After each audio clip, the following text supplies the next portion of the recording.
Hey everybody, I'm Jay Witz, and welcome to Nintendo News, where we fight for our friends.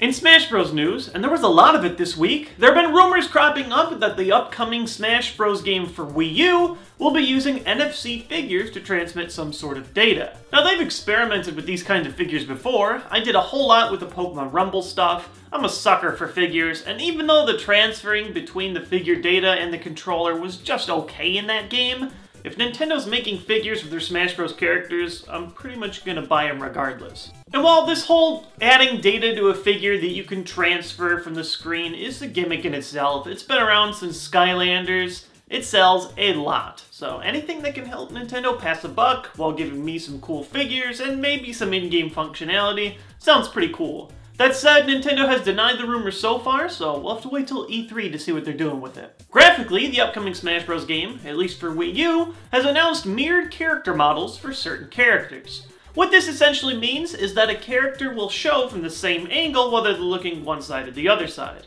For example, in some of the old games, you have Kirby, you'd be facing one way, but when you're facing the other way, you're looking at basically a big pink blob because all you see is his back. A lot of fighting games use this for many of their characters. We still have no idea what they're doing with all the characters, but it should basically make your favorite character a little bit more visually appealing, no matter which way they're facing. And finally, closing up our Smash Bros. News, Nintendo has announced what is likely our last character addition to the roster before they bring more information coming this E3. The character is returning, and it is Ike. Now, if you look at this Ike, you might think to yourself, I don't remember that character in Smash Bros. At all. And that is because he is jacked. For whatever reason, they decided to redesign Ike and just make him a bulging man of muscle. He is enormous. I'm not exactly thrilled with Ike's return, mostly because he wasn't the craziest character, and we've never gotten more than 2 Fire Emblem characters in a previous Smash game. In the past, we've gotten Marth alongside Roy, we've gotten Marth alongside Ike. I was thinking this game would get Marth alongside someone from Fire Emblem Awakening, such as Chrom or Lucina. All I can do at this point is cross my fingers and hope that one more character from Fire Emblem, hopefully Fire Emblem Awakening, makes their way into the Smash Bros. Universe. In Pokemon news, the fancy pattern Vivillon will be distributed across the world once we reach 100 million global trades. As of the time Nintendo made this announcement a few days ago, we were at 90 million global trades, so within the next few weeks, expect to see a special Vivillon that you can't get anywhere else just popping up with your stuff. Should be cool.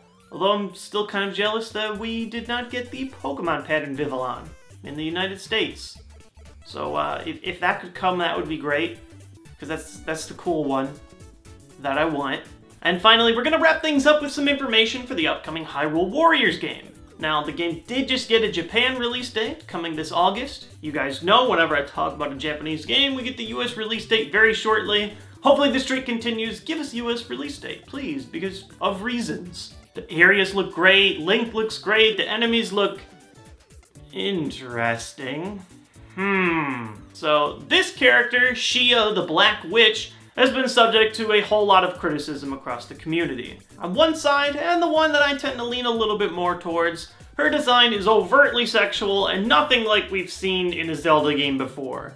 This seems more like a byproduct of Team Ninja, who's helping produce this game, has ruined some past Nintendo franchises before, so I'm not exactly surprised considering who's working through this game, but the other side is worth listening to in that we have had seductive characters within the Zelda universe before, such as the Great Fairies, or even Varen, who was a black witch, much like Shia, so I do understand where everybody's coming from. One decision that I've made, though, is I don't really care about this because there is an awesome female design, and it's going to be a playable character, and that is Impa. Now, they could have ruined this character like they did with Shia, but they didn't. Instead, they made her look awesome. She's covered head to toe in armor, she's got her awesome giant sword, she's got her Sheikah tribal markings everywhere.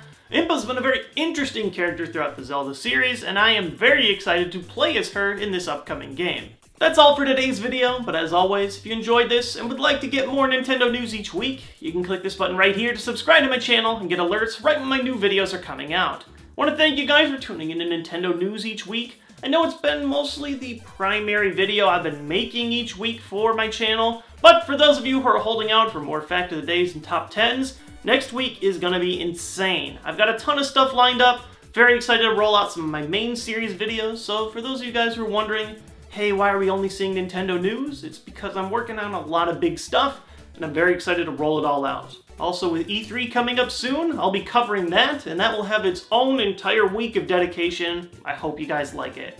Thanks as always for tuning in, and I'll see you next week.